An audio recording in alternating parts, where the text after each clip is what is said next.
Joel Rufino dizia: a esquerda não tem que ter uma política de segurança pública, a esquerda tem que ter uma política de proteção dos direitos. O que o Alessandro Barata dizia: não é direito à segurança, é segurança dos direitos. Né? Olá, pessoal, bem-vindos ao 48º episódio do podcast Segurança dos Direitos, o seu podcast sobre segurança pública, direito penal, processo penal, criminologia, política criminal e todas essas matérias às quais a gente vem se dedicando aí desde que a gente inaugurou esta plataforma. É uma satisfação muito grande estar aqui com vocês mais uma vez no dia de hoje. Quem vos fala é Rafael Borges e hoje estou aqui na companhia luxuosíssima de Caio, nosso grande amigo e host também deste podcast. E a nossa convidada, mais que especial, é a Michele Cabreira, né, que aceitou muito gentilmente o convite para conversar com a gente aqui hoje sobre esse macrotema que tem a ver com a virtualização do processo criminal.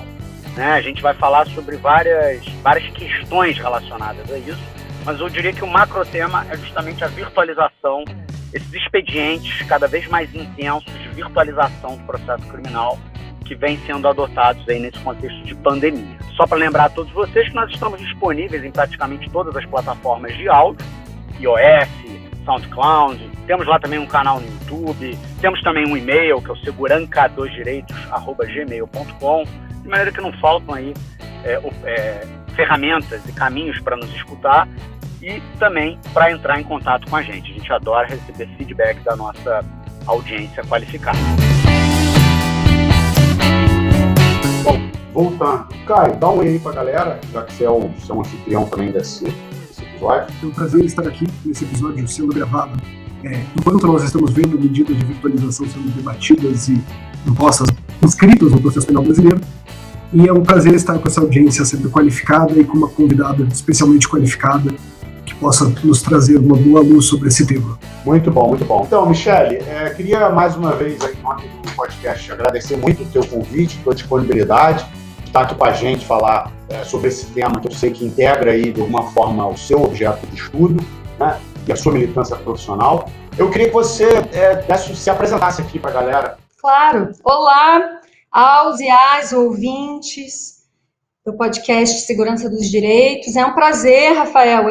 Eu que agradeço pelo convite carinhoso, generoso, que me foi feito em seu nome, mas que me foi feito pela Juni, querida amiga, né, que também toca aí esse excelente podcast Segurança dos Direitos. Quero cumprimentar também meu querido amigo Caio. Caio, além de amigo, é ex-colega, né, de universidade, de docência, e Caio é um querido amigo também. É um prazer estar aqui dividindo hoje essa bancada, esse tema com ele. Também cumprimento hoje as ouvintes e querido Krug, Thiago também, que não estão aqui presentes. Eu hoje vim aqui para, enfim, tratar desse tema que essa semana gerou uma polêmica, né, gerou bastante repercussão nas mídias e nas redes sociais, mas que nós, no campo do processo penal, já estamos trabalhando com esse tema há já algum tempo. É um tema muito caro para o nosso campo do processo penal democrático, do processo penal acusatório, adversarial, né?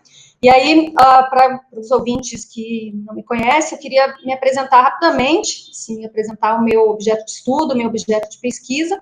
Então, meu nome é Michele Cabreira, eu sou doutora em Direito pela Pontifícia Universidade Católica do Paraná, e eu escrevi uma tese que eu defendi ano passado, minha tese de doutorado, no campo do processo penal. Então, eu estudei, pesquisei o autoritarismo no processo penal. Então, é uma pesquisa que trata das interseções com a teoria política para tentar entender como que o processo penal, que eu chamo na tese de processo penal econômico, leva a um esgarçamento das garantias constitucionais, né? E como que isso pode ser tratado dentro do campo do autoritarismo, no processo penal autoritário mesmo, né? No processo penal que se afasta daquilo que nós devemos considerar democrático.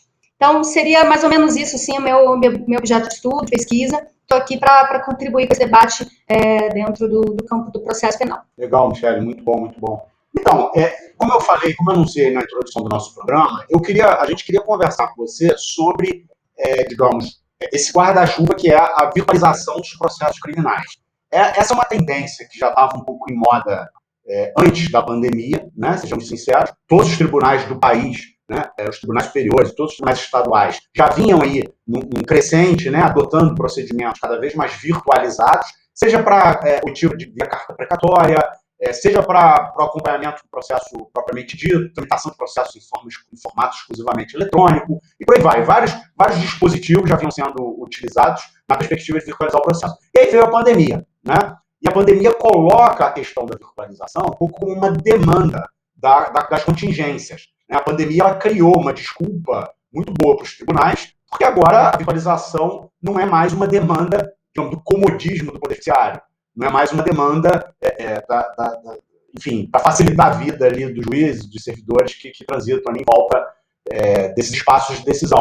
A virtualização, então, passou a ser uma demanda da realidade, quer dizer, as pessoas não podem se encontrar, e é curioso, né, que as pessoas não podem se encontrar e o processo criminal também não pode parar. Né? O processo criminal ele tem que andar de qualquer jeito, ele não pode ser interrompido por causa de uma pandemia, enfim. E aí surge a questão da virtualização como uma necessidade. Bom, hoje a gente identifica, e eu queria muito tratar dessas duas questões aqui com você, especificamente, queria tratar dessa questão macro e queria tratar dessas duas questões específicas. Hoje a gente identifica essa coisa da virtualização podendo produzir um dano muito grande, especificamente em dois atos do processo penal.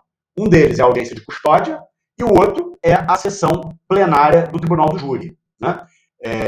A virtualização da audiência de custódia é uma coisa que está, inclusive, prevista na recomendação 62 do CNJ, e a virtualização da sessão plenária do júri é uma coisa que está em debate no CNJ neste exato momento. Né? A gente está gravando aqui esse podcast no dia 25 de junho de 2020, temos notícias de que o CNJ retirou de pauta a aprovação, né, a análise dessa recomendação que disciplinaria a virtualização das sessões plenárias do Tribunal do Júri, mas isso é uma coisa que está em vias de acontecer. Bom, eu queria que você comentasse isso. E como que a gente queria começar esse bate-papo? Eu queria que você falasse um pouco para a gente, Michele, eu sei que você estuda isso, um pouco sobre oralidade. Né? Quer dizer, o que é a oralidade e qual a importância da oralidade dentro do processo penal brasileiro? Porque é um pouco isso que está em jogo, né? E de que forma a oralidade ela é afetada pela virtualização dos procedimentos. Né? De que forma você transformar esses atos processuais, você produzir esses atos processuais através de uma plataforma digital pode ser perigoso para as garantias democráticas, enfim, para os direitos e as garantias individuais. Eu queria começar um pouco assim, mas, Caio, me ajuda, o que você acha que é importante ela dar de largada aí? Rafael, como você bem mencionou, e a Michele também, esse processo de virtualização do processo penal brasileiro não é uma exclusividade desse momento de pandemia, já vinha sendo implementado, uma pressão meio que constante em implementação de diversos atos, né? Até inclusive de julgamentos, que os chamados julgamentos virtuais, estão tendo suas hipóteses alargadas cada vez mais e mais. E isso acaba implicando, em maior ou menor medida, dependendo do ato, em uma restrição das possibilidades de interferência da defesa ou das partes no processo, né, nos atos que são realizados à distância. Eu acho que para a gente começar a tratar desse tema, embora ele ganhe especial relevância nesse momento de pandemia, nós precisamos falar um pouco sobre esse movimento como um todo. Se isso porque desde a redemocratização nós temos uma grande luta, uma tentativa de tentar expurgar do nosso sistema as práticas inquisitórias e implementar, consolidar um sistema acusatório propriamente dito, e me parece que essas medidas não são possíveis de serem coadunadas com um sistema acusatório. Eu queria, Michele, que você abordasse um pouco sobre isso, sobre essas questões iniciais desse movimento de virtualização e se isso é ou não possível de ser realizado dentro do marco de um sistema acusatório. Legal, Rafael, Caio. Eu acho importantíssimo nós partirmos dessa análise. Inclusive, como o Rafael bem colocou, não se trata a virtualização do processo criminal de um tema novo, né, de um tema que surge nesse momento de pandemia. É claro que, se a gente for pensar, ele é um assunto que é um tema que acaba sendo catalisado, né, que catalisa os problemas do processo penal. Então, esse momento chamado de excepcional, né, e essa chamada excepcionalidade acaba também sendo colocada como um argumento, como fundamento para se passarem coisas no campo do processo penal que são absolutamente contraditórias e absolutamente contrárias a um processo penal democrático, né? Então, eu acredito que tratar dessa questão da oralidade no processo penal, até que para que os ouvintes possam compreender como virtualizar o processo criminal está muito longe, está em lado antagônico ao que nós podemos compreender como fundamento de um processo penal democrático, que é a oralidade. Então, eu queria tentar explicar um pouco o que seria essa oralidade, né, no processo penal. Então, primeira coisa, quando a gente fala, Caio, sobre um processo penal adversarial, um processo penal acusatório, quando a gente tenta construir esse processo penal, que é o processo penal pautado na Constituição Federal de 88, esse chamado processo acusatório de partes, adversarial, portanto, né, em que eu tenho a figura do juiz exatamente como alguém imparcial, né, alguém distante da atuação de partes, distante da produção probatória, a peça-chave para a adversariedade do processo é a oralidade.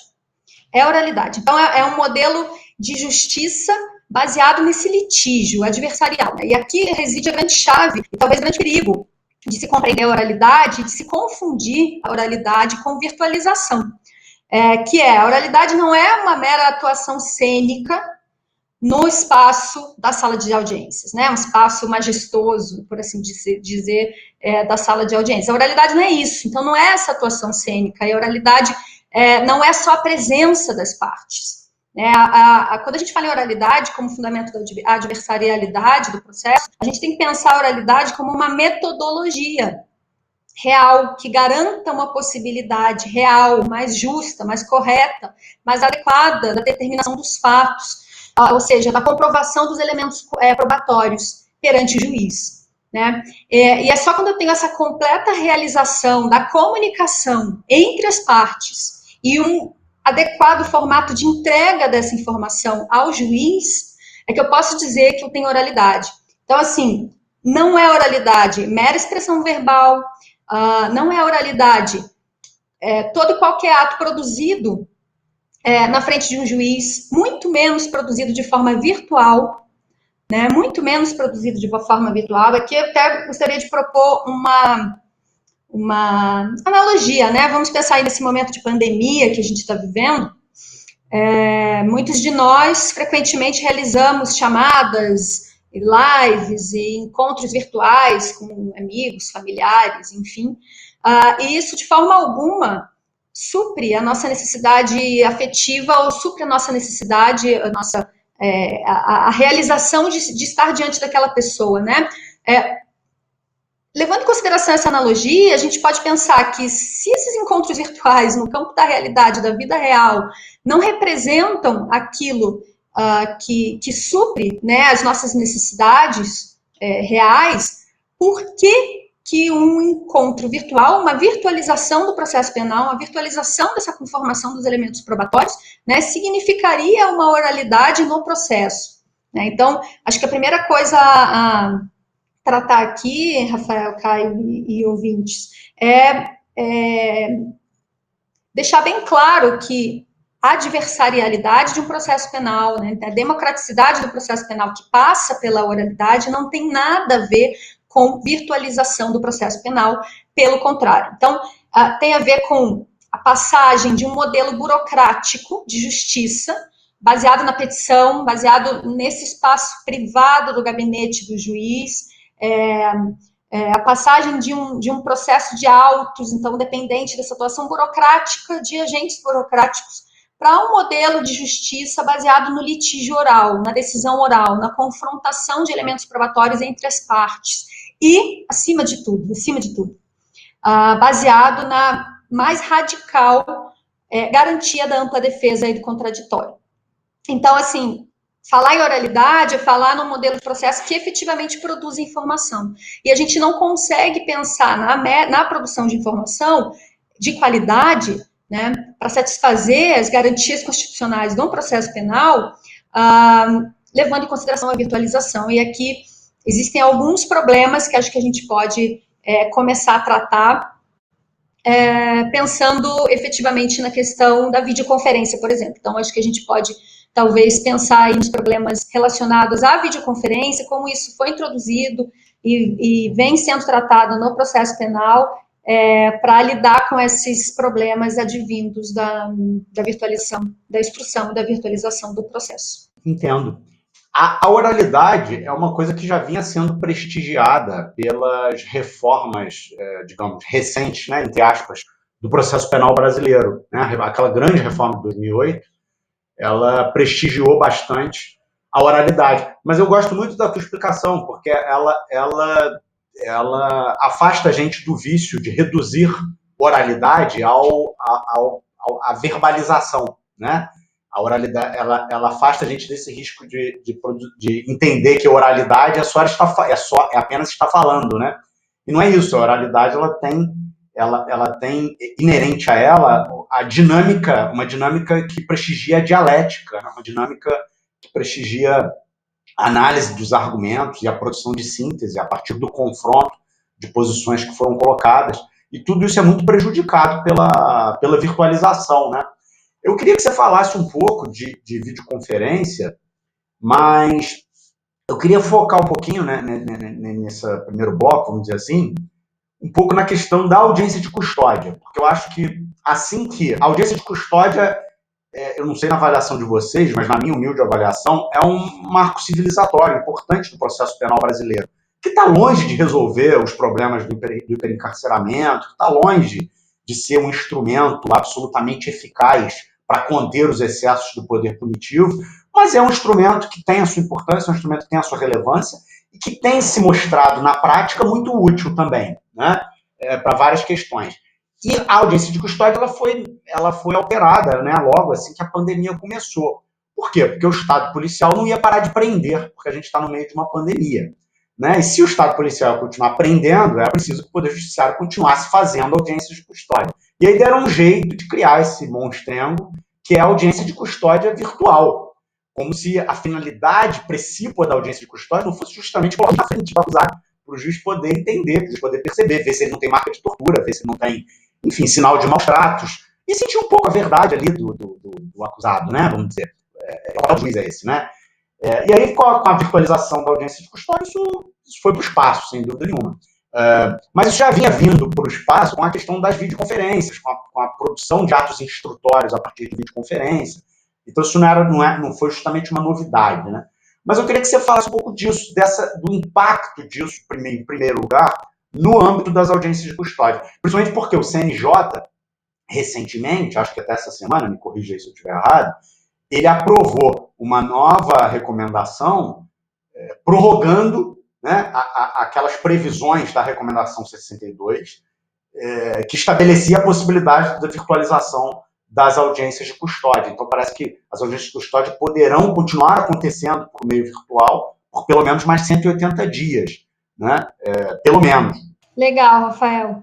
Então, vamos lá. Primeira coisa, a gente pode pensar nas etapas, tá? Para admitirmos uma real oralidade no processo, num processo penal democrático, né? Então, assim, a primeira etapa, e que é uma etapa primária, preliminar, é a reunião dos sujeitos envolvidos. Então, assim, normalmente, como você bem coloca, nós tendemos a acreditar que a mera reunião daquelas pessoas em uma sala de audiências, né, já perfaz, já garante a oralidade no processo penal, quando, na verdade, é apenas uma etapa preliminar, preparatória. Então, é a primeira condição, a reunião dos sujeitos envolvidos naquele local. Por quê? Porque a presença dos sujeitos não é suficiente. Para a gente falar em oralidade, para a gente falar em perfazimento das garantias constitucionais em processo penal, a gente tem que pensar na adequada produção de informação. Né? E aqui, pensando em audiência de custódia, por exemplo, ler o auto de prisão em flagrante não é produção de informação. Né? A real produção de informação, ela necessita de originalidade cognitiva, ela necessita de atenção do julgador naquele momento, né, para avaliar as demandas que são colocadas, para avaliar eventuais denúncias de tortura. Né? Então, quando a gente pensa em a produção de uma informação de qualidade, isso, inclusive, possibilita a tomada de decisões de mais alta qualidade também. Né? E também a gente pensa do ponto de vista do controle da contraparte, então que as partes possam se contradizer. E quando a gente pensa numa virtualização da audiência, seja a audiência de custódia, seja a própria instrução e agora até o júri, né, que a gente vai falar daqui a pouco, necessariamente, ou radicalmente, nós não conseguimos compreender o controle da contraparte a partir dessa virtualização, né? A gente, efetivamente, Rafael, a gente não tem no Brasil um modelo satisfatório de oralidade. Talvez a audiência de custódia possa ser pensada no Brasil como uma única janela adversarial da oralidade. Porém, se nós formos pensar, né, na conivência que se tem, na absorção que se tem pelo sistema de justiça, de denúncias de violência policial, de maneira estritamente protocolar, como bem já foi observado, né, em diversas pesquisas, em diversas análises, estudos sérios e comprometidos feitos, por exemplo, pela ONG Conectas, né, de Direitos Humanos, em que realizaram, se não me engano, foi em 2015, um trabalho de acompanhamento de todas as audiências de custódia naquele ano de 2015 em São Paulo, para chegarem à conclusão de um número absurdamente alto, mais de 80%, né, de conivência, de absorção pelo sistema de justiça criminal de denúncias de violência policial, dessa maneira estritamente protocolar, né? Dá para dizer, então, que a audiência de custódia que entra no nosso ordenamento efetivamente em 2011, né, no Código de Processo Penal, porém, se a gente for pensar que apenas em 2015 nós tivemos a primeira realização da audiência de custódia, né, mas ela entra como essa janela adversarial no Brasil e acaba se transformando em algo meramente protocolar. Quando nós pensamos na realização dessa audiência de custódia, né, que serve para controle dos direitos humanos efetivamente consagrados e que serve para controle da atuação policial no momento da prisão em flagrante, né? É bastante preocupante quando nós pensamos na virtualização desse ato, né? Na virtualização da audiência de custódia. Em relação ainda à virtualização, como você me lançou aí essa questão que eu queria abordar também, a primeira coisa que a gente tem que pensar sobre a virtualização das audiências, vamos chamar assim, né, é como ela é hoje compreendida no nosso processo penal como uma medida excepcional. É uma medida excepcional, né, está aplicável lá nas hipóteses do artigo 185 do Código de Processo Penal, e aí aqui já podemos pensar no primeiro problema, que vem da leitura do parágrafo 2º do artigo 185, que traz uma fórmula absolutamente aberta, vaga, é uma fórmula totalmente imprecisa de hipóteses de justificação, né, da videoconferência. Como sempre, em diversas vezes, o nosso Código de Processo Penal se utiliza de expressões amplas, né, como risco à segurança pública, como fundada suspeita, como relevante dificuldade, gravíssima questão de ordem pública, né? E isso aumenta o âmbito de decisionismo, o âmbito de discricionariedade judicial de uma forma muito perigosa, né, de uma forma muito grave, trazendo aqui um evidente abuso, na verdade. Queria fazer um parênteses, na minha tese de doutorado eu trabalho com essas questões em relação dessas expressões, né, amplas, vagas e imprecisas, que abrem caminho no processo penal a um decisionismo judicial muito perigoso, e eu trato especificamente na minha tese das expressões relacionadas à fundamentação de prisão preventiva, né, ordem pública, interesse público e etc. Então, quando a gente pensa na virtualização, né, das audiências, na videoconferência, como estabelecida hoje, de forma excepcional, no Código de Processo Penal, mas trazendo essa possibilidade, né, de realização através de uma mera justificação, coloco entre aspas aqui essa justificação judicial, e que se a gente for pensar, qualquer coisa cabe dentro dessas expressões, né, a gente consegue, então, avaliar como a videoconferência, que nos últimos anos vem sendo debatida, né, para que seja ampliada, para que seja ainda mais ampliada as suas hipóteses, como isso representa um grande perigo real, como isso representa um grande abuso, né, no campo das garantias constitucionais no processo penal. Michele, aproveitando essa sua menção específica com relação às audiências de custódia, com relação a essa janela para uma prática efetivamente adversarial no processo penal brasileiro, tem um ponto que me preocupa pessoalmente bastante com relação à adaptação das audiências de custódia a um meio virtual. Como você mencionou, levou um bom tempo até elas serem efetivamente implementadas, e embora elas sejam, sem dúvida, um avanço civilizatório urgente e necessário, os resultados iniciais delas não foram nem um pouco positivos, digamos assim.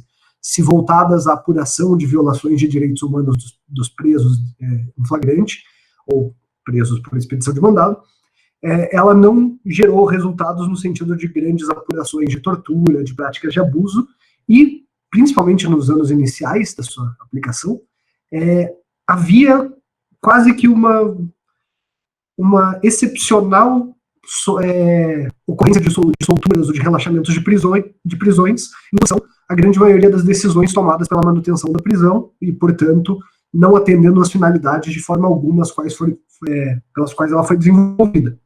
Em 2018, o Conselho Nacional de Justiça e a ONU firmaram uma parceria naquele programa Justiça Presente, que pensava em tentar melhorar a prestação jurisdicional nas audiências de custódia, tentando preservar sua finalidade, né, garantir um desafogamento do sistema penitenciário e a preservação dos direitos dos presos, as apurações de violações de direitos humanos e etc. Esse esse programa de Justiça Presente, ele basicamente funcionou durante um pouco mais de um ano e houve a pandemia.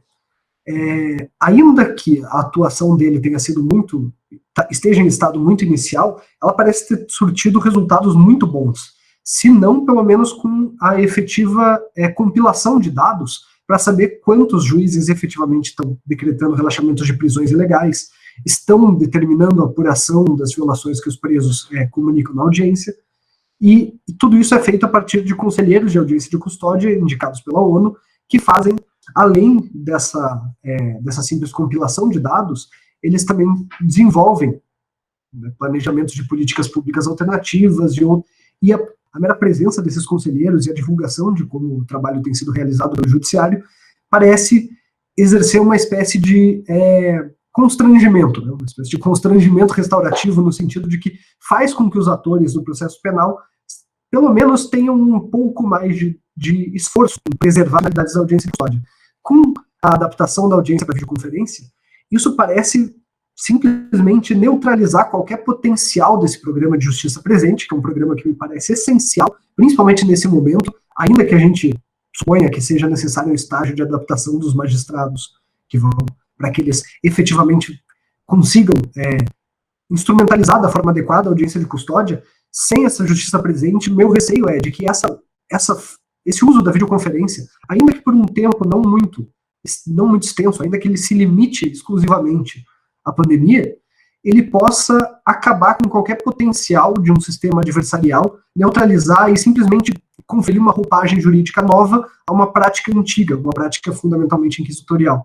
Eu queria que você falasse um pouco sobre isso, se você também partilha dessa visão, ou se você tem mais informações sobre isso. Eu não vi nada sobre a Justiça Presente, além das insurgências que eles tiveram com relação ao uso da videoconferência, mas nenhum prognóstico de que se seria possível modificar a forma de atuação, suspender o programa ou modificar as bases dele. Isso mesmo, Caio. Acho importante a gente destacar que existe muita resistência, sempre existiu, né? Muita resistência desde os momentos iniciais de implementação da audiência de custódia, né? Por parte dos tribunais e de juízes que sempre resistiram muito à realização das audiências de custódia, né? E também é importante mencionar que já desde os anos 70, né, 80, do século passado, nós temos, já na Convenção Americana de Direitos Humanos, Tratados Internacionais de Direitos Humanos, a necessidade da realização da audiência de custódia, né, em um prazo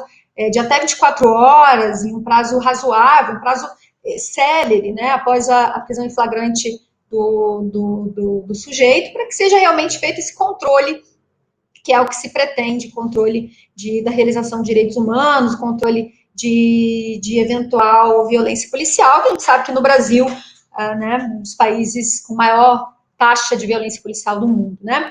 Então, é importante destacar essa resistência que sempre existiu em relação à implementação, à correta implementação das audiências de custódia e a realização das audiências de custódia para aquilo a que ela se destina, né?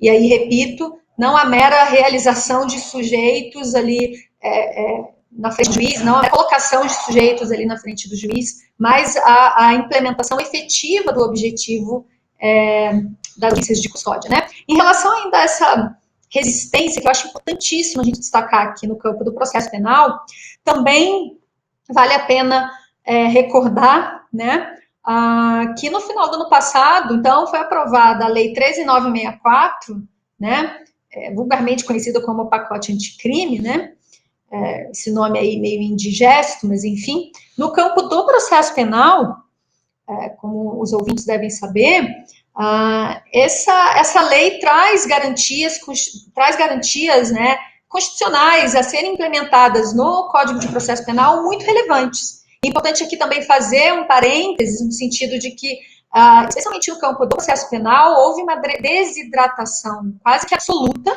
né, tirando aquela parte do júri, da possibilidade de prisão antecipada, da execução antecipada dos julgamentos no júri, mas, tirando isso, foi completamente desidratado do projeto original, pensado pelo ex-ministro da Justiça, Sérgio Moro, né?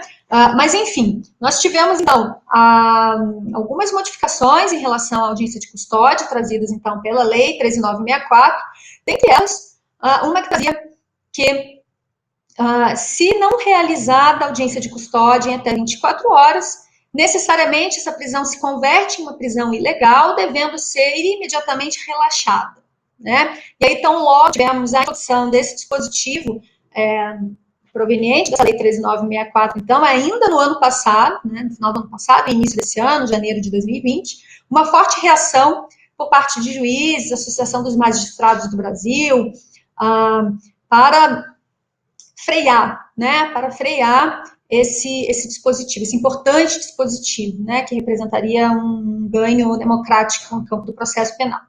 Acho que era relevante fazer esse parênteses aí, talvez um pouco longo, mas para que a gente possa compreender esse movimento de resistência, né, esse movimento de reacionário mesmo, né, um movimento conservador contra a implementação de garantias e, em se tratando de audiência de custódia, mais ainda, né? Mas como você mesmo mencionou, então, Caio, realmente existe, né, desde 2018, na verdade foi no final de 2018, foi implementado, então, esse programa, uma parceria entre o CNJ e a ONU, né, para reforma do sistema e desencarceramento. E aí esse programa, ele atua em duas gestões, em duas frentes, digamos assim. Uma é da DMF, e a outra é do PNUD. O DMF é o Departamento de Monitoramento e Fiscalização do Sistema Carcerário, e o PNUD é o Programa das Nações Unidas para o Desenvolvimento, né? E para esse programa, foi feita uma seleção no Brasil inteiro, né, de conselheiros e de pessoas que trabalhariam nessas diversas frentes em cada dos estados, né, do Brasil, para trabalharem, para pensarem a reforma do sistema em nome de um desencarceramento mesmo. E aí eu estou falando de gente muito boa, gente da academia, né, gente que pesquisa há muitas décadas, gente que tem experiência raiz no sistema, gente que construiu e implementou a rede de atenção à pessoa egressa em alguns estados, né? Eu conheço algumas dessas pessoas. Então, eu posso dizer assim, por conhecimento, de que tem muita gente muito boa ali dentro, tentando trabalhar e resistindo de maneira muito admirável a esses retrocessos, né? Como, por exemplo, representa a virtualização, mas demais outros retrocessos no campo do processo penal. Então, especificamente falando das audiências de custódia, então essa frente dentro do PNUD, né, do Programa das Nações Unidas para o Desenvolvimento, que vem trabalhando em parceria com o CNJ, há então esse movimento, esse programa, que visa o fortalecimento das audiências de custódia de acordo com os parâmetros internacionais. Por isso, essa parceria com a ONU, né? E aí, as informações que eu tenho, dessas pessoas, conselheiros que trabalham ali dentro, né, é que, veja que interessante pensar isso, os estados do norte do Brasil vêm avançando muito mais na real implementação desses parâmetros nas audiências de custódia, né, de acordo com tratados internacionais de direitos humanos ditam, há muito um diálogo muito maior com os estados do norte, que avançam muito mais, então, nessa parametrização das audiências de custódia, né, do que do sul e do sudeste, por exemplo. Inclusive, a gente pode lembrar que o secretário de Segurança do Paraná disse, há não muito tempo, que não tem como fazer exame de corpo de delito. Então, imediatamente, houve uma reação de órgãos do Ministério Público demonstrando empatia com as dificuldades do Executivo, né, dizendo publicamente que deveria se ter essa empatia com as dificuldades do Executivo em realizar exame de corpo de delito. Né? Então, assim, pensando, então, nesse fortalecimento das audiências de custódia, né, de acordo com os parâmetros internacionais de direitos humanos, esse programa do PNUD, ele está articulando uma parametrização jurídica, um manual de tomada de posições do juiz nas audiências de custódia. Né? E aí, eu tenho algumas informações, talvez eu não consiga explicar exatamente. Foi feito esse manual de parametrização, né? Quando, assim, fazer um parênteses, quando a gente pensa em parametrização, é óbvio que em algumas situações a gente pode pensar que isso acaba engessando, né, a atuação da gente, mas, se tratando de audiência de custódia e diante de todas essas, esses retrocessos e de todas essa impossibilidade prática e efetiva, né, de se implementar uma audiência de custódia por conta do conservadorismo, por conta dessa resistência conservadora dos agentes do sistema de justiça, né, me parece bastante válido pensar um manual de parametrização, né, de como devem ser tomadas essas posições pelo juiz no momento da audiência de custódia. E a informação que eu tenho é que foram colhidas, né, a partir das decisões tomadas pelos juízes, muitas vezes em casos absolutamente de flagrante possibilidade, né, de liberdade provisória, enfim, uma fiança, né, e os juízes acabam decretando a prisão preventiva nesse momento. Então, foram colhidas essas decisões e essas informações, jogadas em um software quase, ele funcionava como um jogo da velha, e foi realizado um método muito contundente de pesquisa mesmo, né, que chegou à conclusão de que o juiz não identifica a vulnerabilidade do flagranteado no momento da audiência de custódia, né, e aqui a gente pode pensar tanto por uma falta mesmo de sensibilidade, ou por um cinismo, ou por arraigado uma mentalidade autoritária, inquisitória mesmo, né, que gesta, que funda o nosso sistema processual penal, mas efetivamente o juiz não identifica essas vulnerabilidades. Então, nesse sentido, a recomendação 62 do CNJ, né, nesse 8º, ela vem de uma maneira muito importante, né, fruto dessas discussões realizadas, né, no CNJ, mas muito em decorrência desse ganho, né, crítico trazido por esses programas que eu acabei de mencionar, né, por exemplo, do PNUD, que por trás, então, da realização dessas minutas que acabam gerando essas recomendações, eu queria aqui contar um pouco, bem rapidamente, para não estender muito, como são feitas essas minutas, trazendo essa recomendação 62, que trata da audiência de custódia. Né? Bom, existe uma movimentação pela regulamentação da videoconferência no Brasil desde janeiro, na verdade, desde sempre, há alguns anos, mas mais forte desde janeiro. Né? Então, assim, desde janeiro vem sendo criados grupos de trabalho, GTs, no CNJ, para pensarem a regulamentação da virtualização das audiências. Então, mesmo antes da pandemia. Né? O que acontece é que a pandemia foi um boom, né? Que acabou como o Rafael mesmo colocou na sua fala inicial, acabou catalisando, né, essas discussões, mas eram discussões que já estavam rolando. Quando institucionalizaram o GT, o ministro Dias Toffoli chamou a coordenação do programa, né, que indicou nomes, mas infelizmente nem todos foram aceitos. O que eu sei, que é público, é que o professor Gustavo Badaró representa a academia em um desses GTs de videoconferência, né?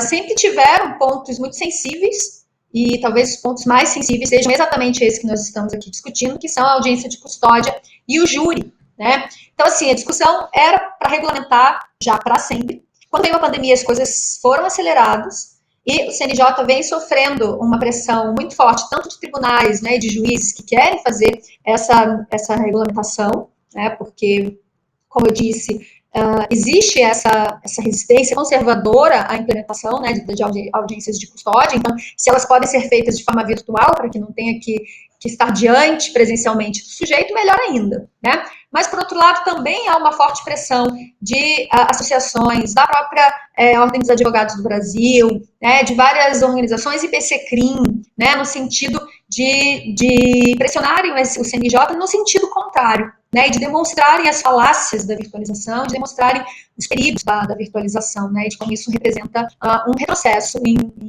termos de adversarialidade do processo penal. Em relação à audiência de custódia, Caio, não teve exatamente um consenso, né, no GT. Né, por isso que, volta e meia, nós temos aí informações de que entra na lista para ser votado pelos conselheiros, até saiu a semana a lista de conselheiros que iriam lá. Essa semana também, se não me engano, anteontem, terça ou quarta-feira dessa semana, a Corte Interamericana tuitou, né, contrariamente à virtualização das audiências de custódia. Então tem havido muita pressão, acabou saindo de alta novamente, né? E o que se sabe, assim, dentro do CNJ é que o ministro Dias Toffoli é contra a realização de videoconferência para as audiências de custódia e para o processo criminal como um todo, né? Na votação para a prorrogação da recomendação 62, o único artigo que altera, que vem alterado, é o artigo 8º, exatamente esse das prisões em flagrante, né, suspensão das audiências de custódia, que acaba virando o artigo 8º-A. Todo mundo, pelo que se sabe, que é público, votou pela não realização da audiência de custódia, né, dessa forma virtual. Parênteses, né? Realização da audiência de custódia, porque ela é necessária, mas através do preenchimento de um formulário, através do preenchimento, né, daquela parametrização, um manual de parametrização que eu agora há pouco comentei, mas pela não virtualização das audiências de custódia, porque o grande perigo é que, uma vez passou o boi, vai passar a boiada, né? Então, uma vez que isso seja implementado, não se volte nunca mais passado o momento de pandemia. Então, assim, só para terminar essa minha fala, que já ficou extensa demais, e quero passar a bola aí para vocês também, acho importante dizer que nem todo mundo votou pela realização virtual das audiências de custódia. Na verdade, a tendência é pela não virtualização das audiências de custódia. Me parece que muito por conta das pressões que vêm sendo feitas. Então, é importante que continuemos nessa pressão, né? Nós da academia, é muito importante que a gente continue realizando essa pressão.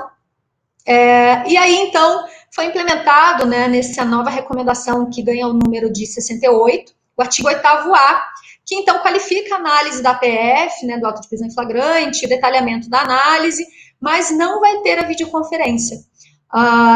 Queria deixar claro aqui, que também é público, que houve um conselheiro do Paraná, Fernando Keppen, que votou que poderia ter videoconferência na audiência de custódia nesse momento de pandemia e pediu, inclusive, para constar o voto dele divergente. Isso é muito raro. Primeiro que raramente se vota divergente, normalmente é unânime, e quando acontece a divergência, os conselheiros pedem para não constar a divergência. Né? E esse conselheiro pediu na votação da recomendação 62, que agora virou 68, para que constasse o voto dele. Acho que seria isso, assim, pensando em audiência de custódia, Caio e Rafael. Excelente. Um panorama muito preciso. Eu queria falar, bom, ainda dentro desse macro-tema da virtualização, né, como a gente falou no início, tem a questão do júri, que é uma questão que que, assim, eu fiquei estupefato quando eu li que havia uma proposta de virtualização da sessão plenária do Tribunal do Júri, né?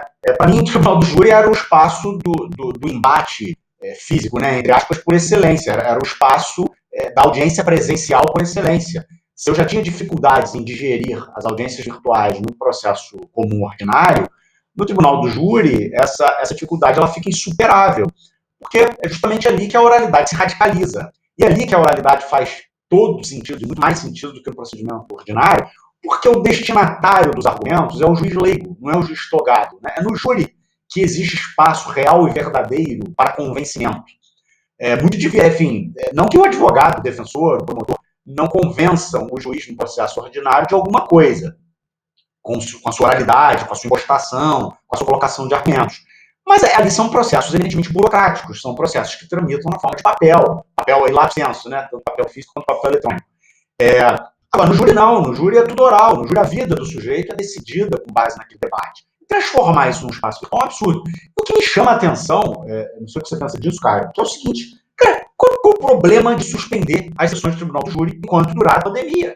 Qual a dificuldade em pegar as pessoas que estão esperando decisão do Tribunal do Júri, se elas não estão presas, tá tudo bem, pode esperar, não tem problema nenhum, né? E se estão presas, vamos averiguar a necessidade daquela prisão e manter presas apenas aquelas situações absolutamente excepcionais que sejam justificadas com base no processo penal. Mas aquilo que não for absolutamente essencial, soltar as pessoas para que elas aguardem soltas. E qual o problema que sessões do plenário do Tribunal do Júri aguardem 6 meses, 1 ano, 1 ano e meio para acontecer? Né? Qual é o potencial de caos do sistema que isso pode gerar? Nenhum. Você vai atrasar um pouco. Né? E não é ruim para o processo penal que ele fique mais maduro para ser analisado. Não é ruim para um processo de júri que o tempo passe um pouco.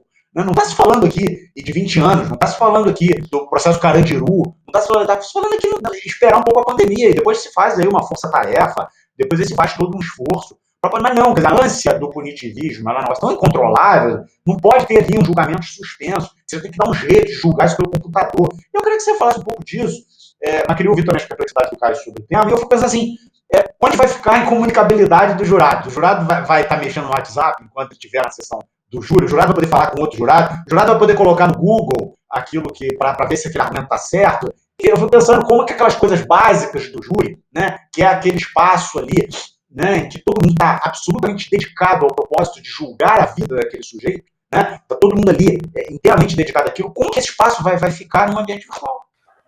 Rafael, aproveitando, eu também partilho dessas mesmas preocupações, e esse tema, a tentativa de virtualizar o julgamento no Tribunal do Júri foi algo que de forma, assim, eu achei muito inesperado, eu fiquei surpreso com isso, porque diferente da audiência de custódia, não existe nenhuma urgência em você realizar junto no júri, e não há nem ao menos espaço para um discurso que subverte a lógica desses atos, mas que é passível de ser, no caso das audiências de custódia, de que ela tem que ser realizada também em favor do réu, certo? Também em favor do preso. No julgamento do júri, embora ele também tenha o direito a ter seu julgamento célere, ele se sobrepõe a isso, não só como direito, mas também como interesse dele, que o julgamento seja justo, que sejam garantidas que sejam preservadas todas as suas garantias constitucionais. E especificamente o júri é o que é algo que eu não consigo compreender, porque nós estamos falando de uma minoria dos processos criminais. A grande maioria dos processos não são para apurar criminosos contra a vida, e não é nem ao menos a hipótese, o tipo penal que corresponde ao maior número de prisões em definitivo ou preventivas. Se eu não me engano, nos últimos dados do CNJ, não ultrapassava 6% da população masculina presa, a quantidade de pessoas que correspondiam a crimes dolosos contra a vida, e na feminina o número era ainda menor, era algo em torno de 2 ou 3%. Então nós estamos... Caio, se te interromper, está junto crimes conexos, que às vezes o sujeito está preso por causa de um homicídio praticado no contexto de uma disputa de espaço de varejo de droga, né? E ele está ali por tráfico de drogas, e o homicídio 6% ainda inclui esses fatos cruzados. Quer dizer, se você pegar o júri puro, o homicídio puro, vai ser menos ainda. Sim, exatamente. Assim, nós estamos falando de uma verdadeira minoria dos processos e dos presos que respondem a esse tipo de crimes. E é um dos pontos que avançou, meio que às escuras, na penumbra, até o ponto de começarem a se discutir a possibilidade de um plenário virtual, o que me parece completamente inadequado para o procedimento do júri. Também é importante pontuar nisso que, embora existam críticos ao júri ou ao uso do júri nos sistemas de civil law, há se não me engano, uma dissertação de mestrado de um juiz do Paraná, que já deve ter quase 10 anos desde que ela foi defendida e publicada, do Fábio Campella, que faz uma análise das porcentagens de condenações em casos criminais no estado do Paraná inteiro. E ele descobriu, e isso é algo que tem que ser sempre, que demanda uma certa reflexão, que a grande maioria dos casos que tramitam em varas comuns resultam em condenações, e a grande maioria, não me recordo o número precisamente, mas era algo em torno de uns 85% para cima, sendo que a maioria das absolvições se dão por conta do reconhecimento da extinção da punibilidade, ou seja, prescrição, o que aponta primeiro para uma falácia do princípio da presunção de inocência, ou sua ausência de efetivação, e por uma, digamos, uma flexibilização gigantesca do standard probatório para casos criminais. De outro lado, uma descoberta interessante que ele levantou é que no júri esse número não se verifica. No júri está muito mais próximo dos 50% que você esperaria quando há um princípio de presunção de inocência em vigor. E isso se deve, dá para supor, né, em grande parte, isso se deve pela proximidade que os jurados têm com o caso. Eles estão lá sentados ouvindo aquilo, sendo forçados a efetivamente tomarem ciência das informações, das provas que estão sendo produzidas.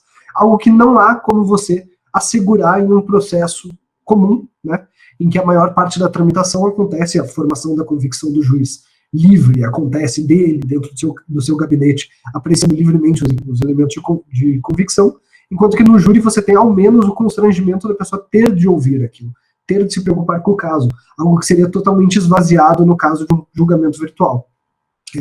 Então, acho que concordo completamente com as observações do Rafael, e o que me chama a atenção nisso é que, por qual razão nós estaríamos discutindo a virtualização do júri? Por que não seria possível esperar para que esses julgamentos sejam realizados presencialmente? Essas são as minhas observações. Eu estou com vocês, Rafael, em relação à perplexidade, né, que nos acometeu essa semana, quando soubemos a luta, né, e de colocação em pauta da virtualização do plenário do júri. Né? A única coisa que eu queria fazer um adendo aqui à fala do Caio é que a presunção de inocência não é a falácia, né? A falácia é da efetivação mesmo dela. A presunção de inocência é uma regra, eu considero uma regra para além de um princípio, né? Uma questão que talvez não venha ao caso tratarmos aqui, mas é uma regra de tratamento que deve ser radicalmente garantida. É radical, não existe um processo penal que não parta da radical presunção de inocência. Então, assim, vamos começar a pensar algumas questões e refletir algumas coisas em relação à virtualização do júri, né, especificamente. Pensando no processo penal constitucional, portanto, um processo penal legítimo, não é um processo penal que possa ser considerado legítimo constitucionais, a regimento de garantias, né, entre eles, contraditório, presunção de inocência como regra, e ampla defesa, contraditório, como já dito, né, um método de confrontação, de prova, de comprovação da verdade, não a verdade real, mas um método de comprovação probatória, né, fundado nesse ritual oral e não cênico apenas em partes. Está lá na Constituição Federal, todos sabemos disso. Quando nós estamos tratando do júri, então desse rito especial, né, consagrado na Constituição, nós estamos falando algo que está para além da ampla defesa. A Constituição Federal traz lá, no artigo 5º, inciso 38, a garantia da plenitude de defesa. E ela não usou essa expressão à toa. Plenitude de defesa é mais do que isso. Plenitude de defesa no julgamento plenário exige instrução plena, direito de defesa pleno. É assim que tem que funcionar o júri, né? Uma prova produzida na frente dos jurados. Infelizmente, né, essa instrução em plenário, no modelo presencial, já é uma exceção, né, representada por uma patologia mesmo, né, de prova produzida na primeira fase, diante do juiz-presidente, a mera leitura, né, das peças em plenário, ainda que a reforma de 2008 tenha andado bem nesse sentido, né, permitindo apenas a leitura de algumas peças, a questão clara, para quem acompanha ou faz júri e enfim, milita nessa área, é que muitas vezes o que nós vemos é essa falácia mesmo, essa patologia, né, realizada em plenário de júri. Agora, que dirá virtualizado, né? Que dirá virtualizado? Então, assim, se a gente tem que pensar a produção probatória como algo presencial, realizado na frente do conselho de sentença, né, de forma física, de forma presencial, é isso que permite a captura psíquica do julgador, né, o julgador, pensando aqui, obviamente, o conselho de sentença, né, nada mais inútil, então, do que ficar lendo peças, seja presencialmente, deixando a crítica aqui, a isso que eu considero uma patologia, seja virtualmente. Né? Isso gera um desligamento psíquico total do julgador, total dos jurados. Né? Outra grande questão que eu acho que a gente também pode apontar é uma questão que se colocou depois que houve a mudança nos ritos ordinário sumário e do júri, lá com a grande reforma do CPP em 2008, né, que foi a inversão da oitiva das pessoas na audiência, nesse momento o interrogatório do réu, então, ele passa a ser o último ato. Antigamente não era assim, né? Então, a gente tem a implementação da identidade física do juiz, da audiência de instrução e julgamento, falando um pouco aqui também da audiência de instrução, e o interrogatório do réu vira esse último ato, né, a ser realizado na audiência, exatamente para garantia da ampla defesa ou da plenitude de defesa, se nós estamos aqui falando de júri. Então, quando a gente pensa num interrogatório, por exemplo, realizado através de videoconferência do réu preso, né? Então, pensando que ele não é conduzido à audiência e, portanto, ele é impedido de assistir a toda a instrução, isso viola nitidamente o direito de defesa. Né? E, além do mais, também podemos analisar os demais parágrafos ali do artigo 399, que traz entrevista prévia com o defensor, né? Dizem os parágrafos, possibilitado através de canais telefônicos, coloco entre aspas aqui, reservados, né? Como confiar no caráter reservado, né, dessa comunicação? Como confiar que isso realmente vai acontecer, né? Então, para além disso tudo, existem também, me parece, flagrante ilegalidade, flagrante inconstitucionalidade mesmo, da virtualização do plenário do júri, né? E elas não são muito difíceis de serem observadas, elas não são muito difíceis de serem compreendidas. Primeiro porque a Constituição traz como competência, né, traz a competência para legislar sobre o processo penal à União. Em segundo lugar, não está dentro da matéria prevista no artigo 103b da Constituição, né, que traz, esse artigo 103b, traz a formação do Conselho Nacional de Justiça e o âmbito de atuação, né, do CNJ, efetivamente não se encontra ali, essa matéria, no 103b da Constituição. Como o Rafael bem coloca, sobre essa razoável duração do processo, né, que veio como um argumento e como fundamento ali na minuta que nos foi publicizada e nos foi apresentada essa semana, acho que foi anteontem, né, da virtualização do júri, chega a ser quase contraditório. Quase contraditório, não. É contraditório, né? Pensar na razoável duração do processo como uma garantia constitucional, fundamental, que assegura, né, ao cidadão o direito de ser julgado em prazo razoável, ainda que a Constituição não traga que prazo é esse, mas isso é uma observância radical do devido processo legal, né? Pensando na virtualização do júri e nessa suposta e falaciosa fundamento, né, para a virtualização do júri, pautado na duração razoável do processo, a garantia de um processo razoável não autoriza a supressão da plenitude de defesa. Em nenhum momento. Nem em tempos excepcionais como esses tempos pandêmicos em que a gente vive, né? E acho que também nesse sentido, pensando ainda na, digamos assim, pequena quantidade de pessoas efetivamente presas por crimes dolosos contra a vida, né?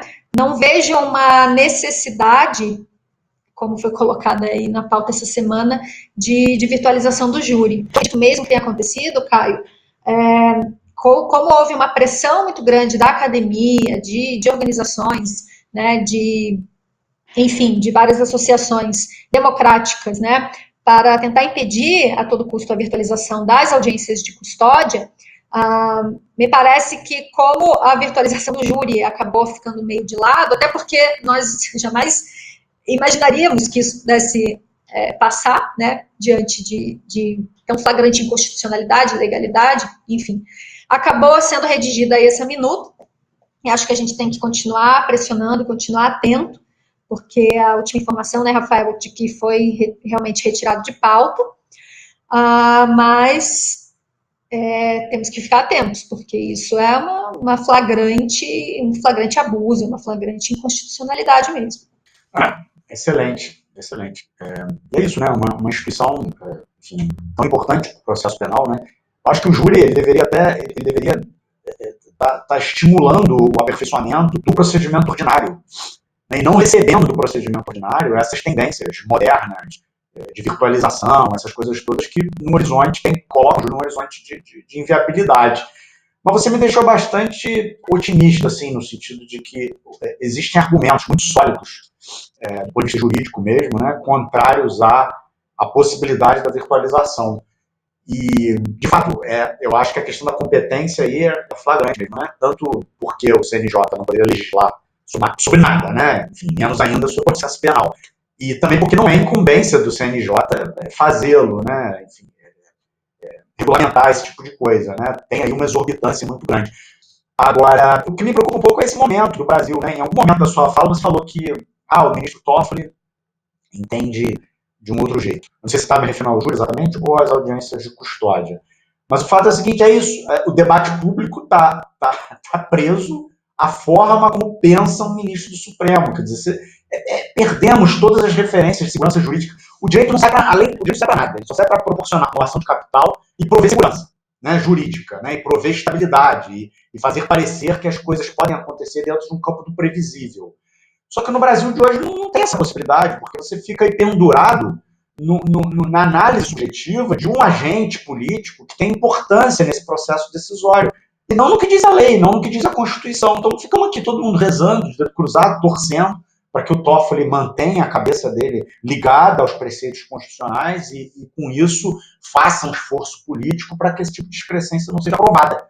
Mas a gente não pode simplesmente se apegar ao que diz a lei, a gente não pode simplesmente se apegar ao que diz a Constituição. A gente tem que se apegar ao psiquismo, ao subjetivismo, à linha de pensamento dos agentes que estão hoje manejando o processo político no Brasil, né, que são protagonistas do processo político no Brasil. Tamanha a incapacidade do ordenamento jurídico brasileiro nesse momento de prover segurança. Né? E olha que nós aqui de segurança do direito temos uma implicância terrível com essa expressão, né, segurança. O nosso título é uma crítica ao uso dela, inclusive. Né? Agora, é isso, o direito está aí para tentar prover segurança, e é tudo que a gente não tem. Estamos aqui a gente discutindo, porque saiu da pauta ontem ou anteontem, como vai ficar, se virtualiza, se não virtualiza, porque você está num cenário completamente pantanoso. Exato, Rafael, eu compartilho da perplexidade, da revolta mesmo, é revoltante. E eu acompanho, como eu já disse no início, o cast Segurança dos Direitos, inclusive a vinheta, né, utilizada por vocês da professora Verinha Malaguti Batista é maravilhosa, eu acho que sintetiza muito bem isso que a gente está colocando aqui, né, como a necessidade de uma política de segurança dos direitos mesmo, né, isso levado como uma política radical. E eu, como trabalho, pesquiso, estudo, né, milito no campo do processo penal, fico, enfim, muito contente de estar aqui podendo falar dessas questões que hoje estão nos acometendo aí, dentro dessa minha análise crítica, né, do processo penal, que é o que eu me proponho. Essa análise crítica do processo penal, né, que muitas vezes acaba sendo esquecida aí apenas para um campo meramente dogmático, mas a necessidade de se pensar o direito processual penal, o sistema de justiça criminal, através dessa reflexão crítica, né, um compromisso radical com a crítica, eu acho absolutamente necessário. E também puxando aí um pouco o gancho do que você estava dizendo, é muito preocupante quando a gente realmente fica à mercê, né, do que pensa um ou outro ministro, quem é o presidente do Supremo, e aqui também relembrando o artigo que eu agora há pouco mencionei, né, que acabou sendo retirado a sua efetivação, né, proveniente da Lei 13.964, que era o que reconhecia a ilegalidade da prisão em flagrante quando não realizada em 24 horas a audiência de custódia, né, por força de uma decisão tomada pelo ministro Luiz Fux, uma decisão liminar, né, tomada ali nos dias 20 e poucos de janeiro, no início de janeiro, para tentar frear, né, a implementação dessa que era um grande ganho democrático, uma grande garantia que merecia estar presente no nosso sistema processual. Né? Então, é realmente muito preocupante. E, enfim, acho que seriam essas, assim, as reflexões. Excelente, excelente, Michele. Bom, está chegando aqui no finalzinho do nosso episódio. Foi muito esclarecedor, você trouxe aí dados fundamentais e completamente essenciais para a gente refletir e formar opinião sobre o assunto. Queria te agradecer muito, Michele. É um prazer enorme ter pessoas como você aqui. A gente, aqui no Segurança dos Direitos, tem muito... a gente gosta muito dessa análise, né, desse tipo de análise, né, que mistura a reflexão acadêmica, sólida e fundamentada, com a vivência prática, com a experiência de quem está nesse front. Então, acho que a tua fala ela conflui muito com o que a gente pensa. Queria te agradecer demais.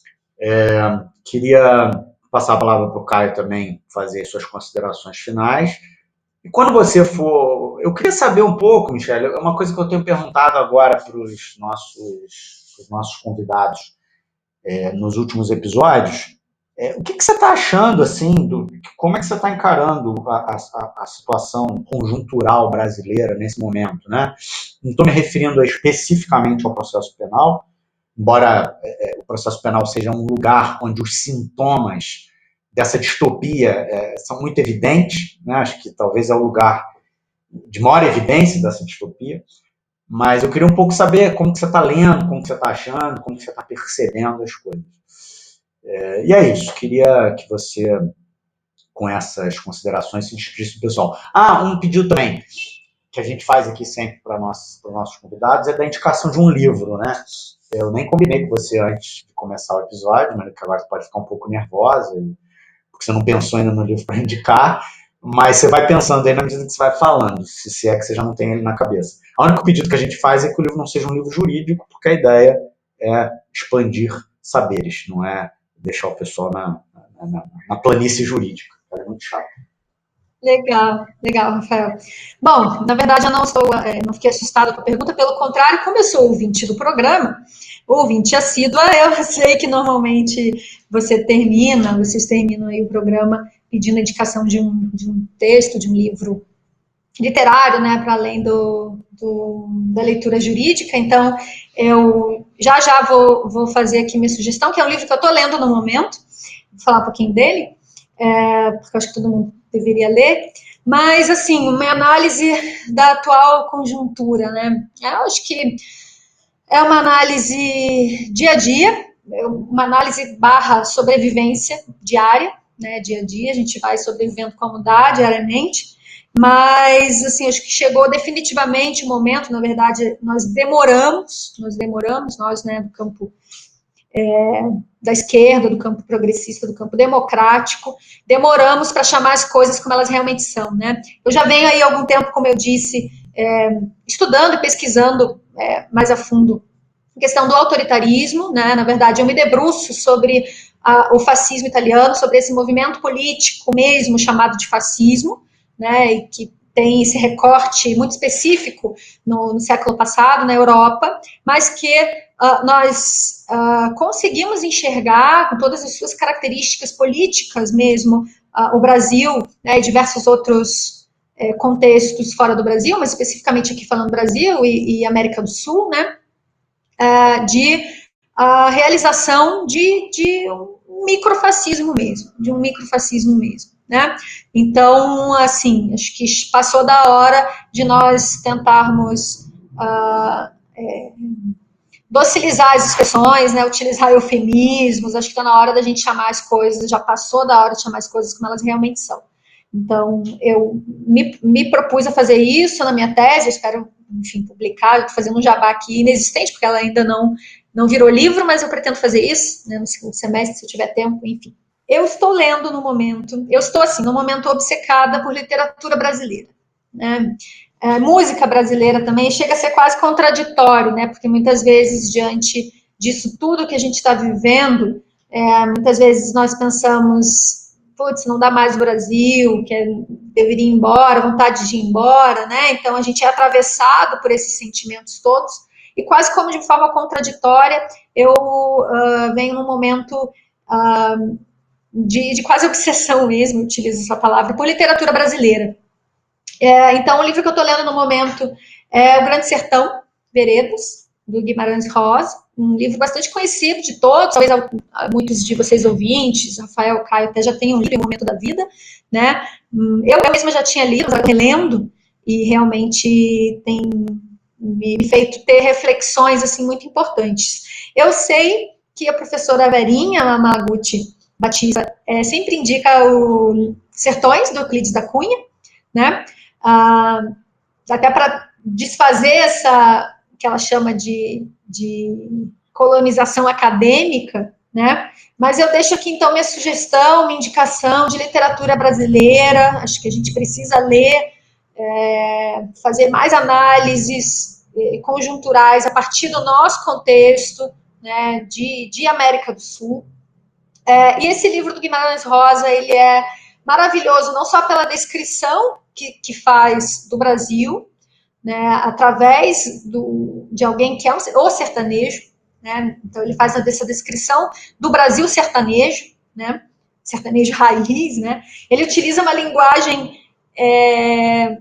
que, enfim, só quem já leu Guimarães Rosa sabe que linguagem é essa, às vezes ela pode até ser colocada de maneira um pouco difícil de ser entendida, mas que para mim é quase como uma poesia, né, e o grande diferencial que me parece desse livro do Guimarães Rosa para o do Euclides da Cunha, que a própria professora Vera sempre gosta de recomendar, né, é que no Grandes Sertões, né, com Guimarães Rosa, a gente tem, assim, de forma radical, né, esse antagonismo e essa falta de diálogo do rico para com o pobre, né, e isso tudo é narrado a partir do sertanejo, né, então talvez lá com Euclides da Cunha não se dê tanta palavra assim ao sertanejo, aqui com Guimarães Rosa isso é a chave, né, o narrador é ele, né, é o jagunço.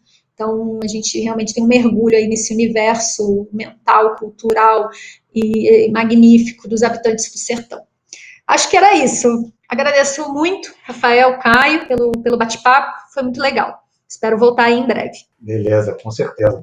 Caio, dá o seu valor final para a galera. Bom, acho que foi um episódio especialmente esclarecedor e um pouco... Eu saí com uma impressão positiva, porque me parecia antes que nós estávamos diante de um movimento impossível de ser parado pela virtualização, que isso seria o grande legado negativo para o mundo jurídico dessa pandemia. Mas acho que, depois dessa nossa conversa, me parece que não é bem assim e que há pontos em que nós podemos fazer uma resistência qualificada e com grandes chances de sucesso. Quero agradecer, Michele, foi muito bom ter você aqui no podcast. Acho que foram contribuições muito pertinentes. Rafael, é sempre um prazer e acho que é basicamente isso. Legal. Muito bom. Bom, pessoal, então é isso. Queria agradecer mais uma vez a nossa audiência qualificada pela atenção. Dizer que estamos lá, continuamos lá em praticamente todas as plataformas de áudio.